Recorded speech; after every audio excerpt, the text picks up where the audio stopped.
নমস্কাৰ। নমস্কাৰ স্যাৰ। পোনপ্ৰথমে আপোনাৰ শুভ নামটো জনাওকচোন। আমাৰ মহন্তী নন্দ। আপুনি ক'ৰ পৰা আহিছে? আমি কোকৰাঝাৰ ডিষ্ট্ৰিক্টৰ সালাঘাটিৰ পৰা আসামৰ পৰা আহিছোঁ। সন্ত ৰামপাল গুৰুমাজৰ পৰা আপুনি নাম দীক্ষা কেতিয়া লৈছিল? 2016তে নাম দীক্ষা লৈছিলোঁ আমি। তেখেতৰ পৰা নাম দীক্ষা লোৱাৰ আগতে আপুনি পৰম্পৰাগতভাৱে কিবা ভক্তি সাধনা কৰিছিলনে? হয়, আমি কবিৰপন্থী আছিলোঁ। কবিৰপন্থী হোৱাৰ থাকাতে আমি কবিৰ দেৱকে ভক্তি কৰিছোঁ, বেলেগ দেৱী দেৱতা ভক্তি কৰা নাই আমি। আৰু পূৰ্বতে যি সাধনা আপুনি কৰিলে গুৰু ধাৰণ কৰি কৰিছিলনে আপুনি? গুৰু ধাৰণ কৰিও কৰিছোঁ আমি। আপুনি যিহেতু কবিৰপন্থী আছিলে, কবিৰ পন্থত থাকি আপুনি গুৰু ধাৰণ কৰি ভক্তি সাধনা কৰি আছিলে, তেনে ক্ষেত্ৰত আপুনি সন্ত ৰামপাল গুৰুমাজৰ সনলৈ কিয় আহিব লগা হ'ল? ৰামপালজী মহাৰাজ যেতিয়া 2014 চনতে কাণ্ড হৈছে বৰবালা কাণ্ড, তেতিয়া আমি বেলেগ সাধনা কৰি আছিলোঁ। আমাৰ দেউতাবিলাক নাম দীক্ষা লোৱা আছিল। সেই টাইমতে দেৱতা ক'ল যে আমি সৎগুৰু চৰণত নাই, আমাৰ সৎগুৰু চৰণত থাকিলেহে আমাৰ ভক্তিটো লাভ হ'ব। তেতিয়া আমি দেউতাৰ কথা মানা নাই। আমি ভাবিছোঁ আমি আগৰ পৰা কবিৰপন্থী, যিহেতু বেলেগ গুৰু ধাৰণ কৰাৰ কোনো দৰকাৰ নাই আমাৰ। আমি আগৰ পৰাই কবিৰপন্থী, কবিৰ দেৱকে ভক্তি কৰোঁ। এইকাৰণে আমাৰ বেলেগ গুৰু ধাৰণ কৰা বা বেলেগৰ লগত যাওয়া আমাৰ কোনো দৰকাৰ নাই। কিন্তু যেতিয়া আমি ৰামপালজী মহাৰাজৰ লিখিত পুস্তক আছে জ্ঞান গংগা, সেইটো পঢ়ি চাইছোঁ। সেইটো পঢ়াৰ পিছতে আমাৰ জ্ঞান হ'ল যে সৎগুৰু কেনেকা হ'লে সৎগুৰু হয় সেইজনে, বা ভক্তি সাধনাটো কেনেকা কৰিলে লাভ পাব। বা আৰু এটা কথা ক'ব খুজিছোঁ, যেনিবা আমাৰ কবিৰপন্থী আগৰ যেটো, সেইটোতে আমাকে কৈছে ব্ৰহ্মা বিষ্ণু মহেশৰ ভক্তি কৰিব নালাগে। সেইজনে কাল হয়, কালেৰ ভক্তি কৰিব নালাগে, অকলে কবিৰদেৱকে ভক্তি যদি কৰা হয় তেনেহ'লে আমি পৰমাত্মাৰ পাম। তো আমি আৰু এইটো নাজানো, কিন্তু মনত এটা প্ৰশ্ন আহিছে যে যদি ব্ৰহ্মা বিষ্ণু মহেশ একো নহয়, তেনেহ'লে গোটেইখিনি মানুহ কিয় ভক্তি কৰি আছে আৰু আমি কিয় কবিৰ ভগৱানকে মানি আছোঁ? সেইটোৰ প্ৰশ্নটো কোনে উত্তৰ দিয়া নাই। কিন্তু সেইজনে জ্ঞান গংগা কিতাপখন পঢ়ি আমি এইটো বুজি পাইছোঁ যে ব্ৰহ্মা বিষ্ণু মহেশ এইটো এৰি দেৱাৰ বস্তু নহয়, এইটোও তিন লোকেৰ স্বামী হয়। সেইটোও ভক্তি সাধনা কৰাৰ মানে নিয়মটো বেলেগ। সেইটোহে গম পাইছোঁ আমি সৎগুৰু চৰণত আহি। পিছত আপুনি নাম দীক্ষা কেনেকৈ ল'লে আপুনি? এই জ্ঞান গংগা কিতাপ পুস্তকখন পঢ়ি আমি জ্ঞানটো বুজি পেলাই আমি নাম দীক্ষা লৈছোঁ। আপুনি নাম দীক্ষা ক'ত লৈছিল? আমি ৰহতকত গৈ আমি নাম দীক্ষা লৈছিলোঁ। আৰু আপুনি যিহেতু জনালে যে আপুনি সন্ত ৰামপাল গুৰুমাজৰ জ্ঞান গংগা নামৰ পুথিখন অধ্যয়ন কৰিলে, লগতে তেখেতৰ জ্ঞান বুজি সন্ত ৰামপাল গুৰুমাজৰ পৰা বৰ্তমান নাম দীক্ষা লৈ ভক্তি সাধনা কৰি আছে, আৰু আপুনি কবিদেৱক আপুনি কৈছে যে তেওঁ পৰমাত্মা হয়, তেখেতকে আপোনালোকে ভক্তি সাধনা কৰি আছে, আৰু পূৰ্বতেও আপুনি কবিৰপন্থী আছিলে। বৰ্তমান আপুনি যিহেতু ব্ৰহ্মা বিষ্ণু মহেশক আমাৰ সমাজৰ যিসকল শ্ৰদ্ধালু গুৰু আছে তেওঁলোকে আমাক অজৰম বুলি ভক্তি সাধনা দি আহিছে। আপুনি ব্যক্ত কৰিলে যে কবিদেৱে পৰমাত্মা হয়, সেই জ্ঞানটো আপুনি সন্ত ৰামপাল গুৰুমাজৰ পৰা প্ৰাপ্ত কৰিলে। এই কথাষাৰ কেনেকৈ প্ৰমাণ কৰি দেখুৱাব আপুনি? আমি আগৰ পৰা সন্ত ৰামপালজী মহাৰাজৰ ভক্তি নাথাকাৰ আগতেও আমি ব্ৰহ্মা বিষ্ণু মহেশকে গোটেইখিনি মানুহ ভক্তি কৰিছে, সাধনা কৰিছে। কিন্তু আমি সেইজনকে পৰমাত্মা বুলি ভক্তি কৰিছোঁ, সেইজনে অজৰ অমৰ বুলি ভক্তি কৰিছোঁ। কিন্তু এইটো সত্য নহয়।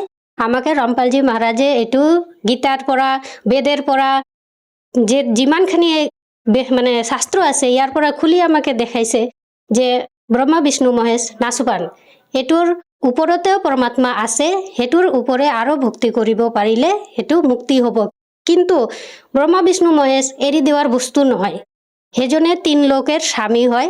যেহেতু আমি সেইজনকে ভক্তি পৰমাত্মা কবিৰ দেবকেহে কৰোঁ, কিন্তু আমি ব্ৰহ্মা বিষ্ণু মহেশকে এৰি দিয়া নাই। সেইজনে আমাৰ সম্মানিত, আমি সেইজনকে সম্মান কৰোঁ। আৰু পূৰ্বতে আপুনি যিহেতু কবিৰ পন্থত আছিলে, সেই পূৰ্বতে যি আপুনি সাধনা কৰি আছিলে, সেই সাধনাৰ দ্বাৰা আপোনাৰ কিবা লাভ হৈছিলনে? আমাৰ একো লাভ হোৱা নাই। আমি সেইটো নাজানো যে ভক্তি কৰিলে কোনো লাভো হয়।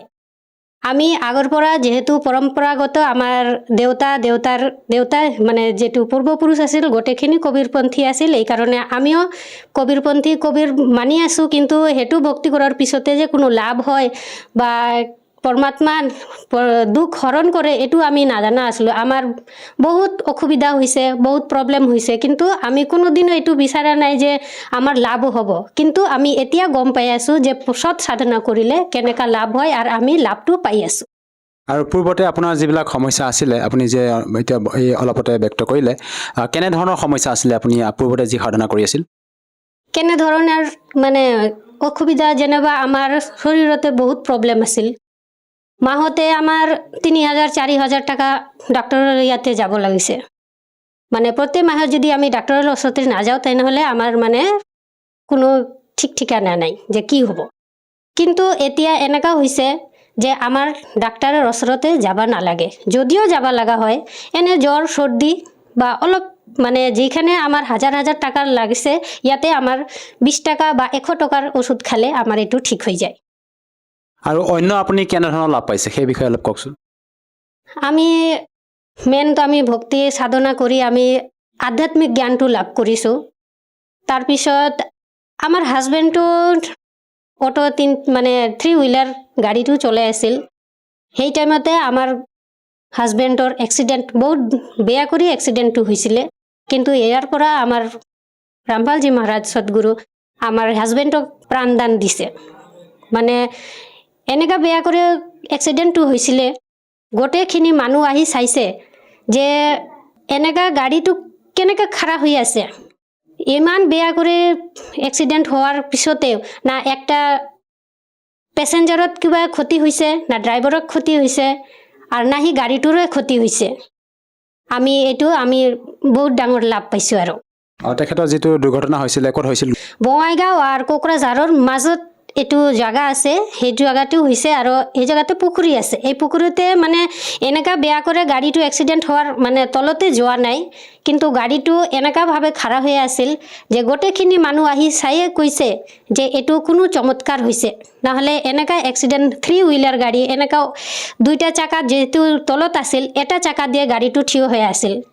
এইকাৰণে গোটেইখিনি মানুহ কৈছে এইটো কোনো পৰমাত্মাৰে এইটো চমৎকাৰ, নহ'লে এনেকা গাড়ী 3 হুইলাৰ এনেকা কোনোদিন থিয় হৈ নাথাকে। গাড়ীখনত কিবা যাত্ৰী কিমানজনমান আছিল? 3 জন যাত্ৰী আছিল, আৰু আমাৰ হাজবেণ্ডটো আছিলে।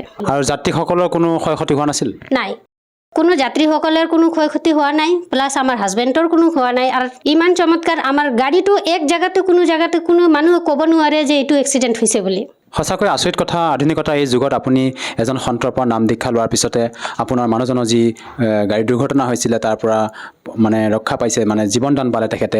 আৰু কেনেকুৱা সম্ভৱ যে এজন সন্তৰ পৰা নাম দীক্ষা লৈ আপোনালোকে এনেধৰণৰ লাভ পাইছে? সেইটো সত সাধনাৰ প্ৰভাৱৰ কাৰণে এইটো হৈ আছে। আৰু মেইন সতগুৰু চৰণত আহি আমি পৰমাত্মাৰ ভক্তি কৰি আছোঁ। এইকাৰণে আমি গোটেইখিনি লাভটো পাই আছোঁ। আৰু এটা লাভটো ক'ব খুজি আছোঁ আমি যে আমাৰ আৰ্থিক অৱস্থাটো এনেকুৱা ভাল নহয়, কিন্তু পৰমাত্মাৰ কৃপা দি কোনো জাগাতে আমি বাধাতে পৰা নাই।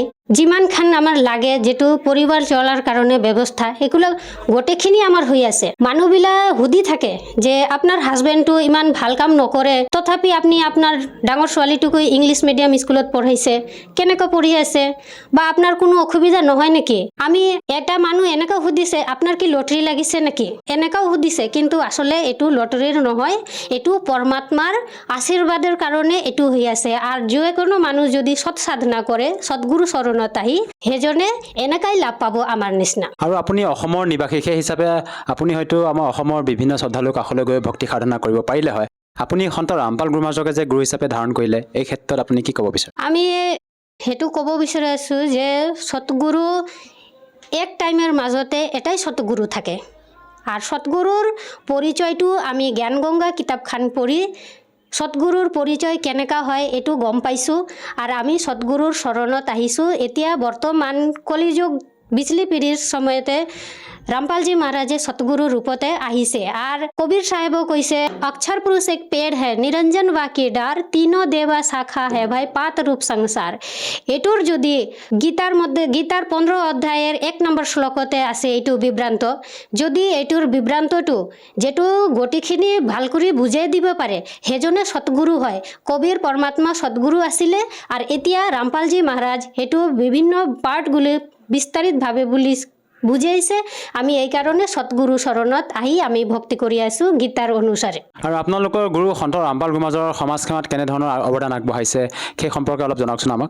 ৰামপালজী মহাৰাজে আমাৰ সমাজত কুৰীতিবিলাক দূৰ কৰিছে। যেনিবা মানুহবিলাক আজিকালি ল'ৰা ছোৱালীবিলাক মদ খায়, বিচাৰ কৰি থাকে, ঘৰৰ কথাবিলাক নুশুনে, এনেকুৱা ল'ৰা ছোৱালীবিলাক বহুত ঠিক হৈছে।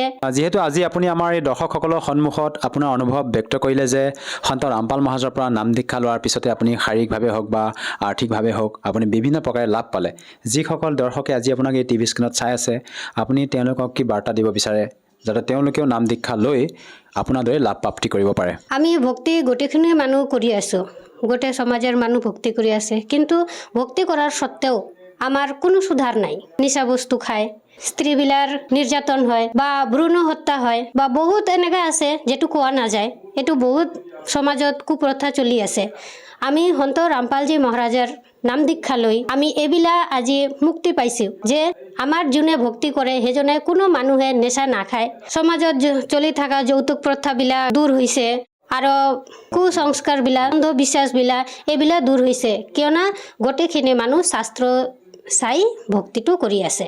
গতিকে আমি গোটেই সমাজখিনিকে প্ৰাৰ্থনা কৰিব খুজি আছোঁ যে মই যিটো লাভ পাইছোঁ গোটেইখিনি সমাজ সকলে মানুহ এই লাভটো পাওক।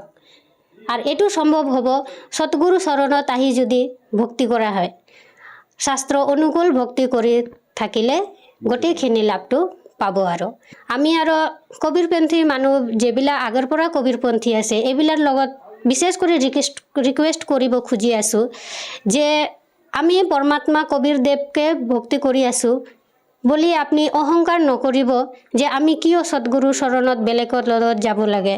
সেইটো নহয়, আমি আগতে সৎগুৰুক তালাচ কৰি আছিলোঁ যে আমি পৰমাত্মা পাম বুলি, কিন্তু আচলতে সেইটো সৎগুৰু নাছিলে, আমি নকলি গুৰুৰ জালতে পৰিছোঁ আৰু আমাৰ ভক্তিটো সফল হোৱা নাই। আৰু এতিয়া সন্ত ৰামপালজী মহাৰাজ সৎগুৰু আহি আমাকে জ্ঞানটো বুজাই আছে। আৰু আপুনি সকলে জ্ঞান গংগা পুস্তক বা জীৱনৰ সুগম পথ কিতাপখিনি আছে বা ছ'চিয়েল মিডিয়া প্লেটফৰ্মত সন্ত ৰামপালজী মহাৰাজৰ কিবাটো চাৰ্চ কৰিলে গোটেইখিনি সৎসংগবিলাক আহি যাব। আপোনালোকে সৎসংগটো চাই লওক বা কিতাপখিনি পঢ়ি বুজি সৎগুৰু কেনেকুৱা হয় এইটো বিচাৰি আপুনি সৎগুৰু চৰণত আহি ভক্তি কৰক। আপুনিও আমাৰ নিচিনা যিবিলাক লাভ পাইছোঁ আপুনিও পাব।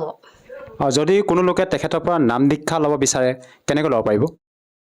আপুনি যেতিয়া সৎসংগটো শুনিব বা কিতাপখন পঢ়িব, ইয়াৰ তলত নাম্বাৰখিনি আছে, SMS কৰিব বা ফোন কৰিলে আপুনি যে জিলাতে থাকে বা যে ডিষ্ট্ৰিক্টত থাকে সেইটোত ফোন কৰিলে আপুনি আপোনাৰ ডিষ্ট্ৰিক্টৰ যিখিনি নামদান চেণ্টাৰ আছে সেইটোৰ লগত সম্পৰ্ক কৰিব পাৰিব আৰু আপুনি নাম দীক্ষা ল'ব পাৰে। বহুত বহুত ধন্যবাদ থাকিল। সৎ চাহেব।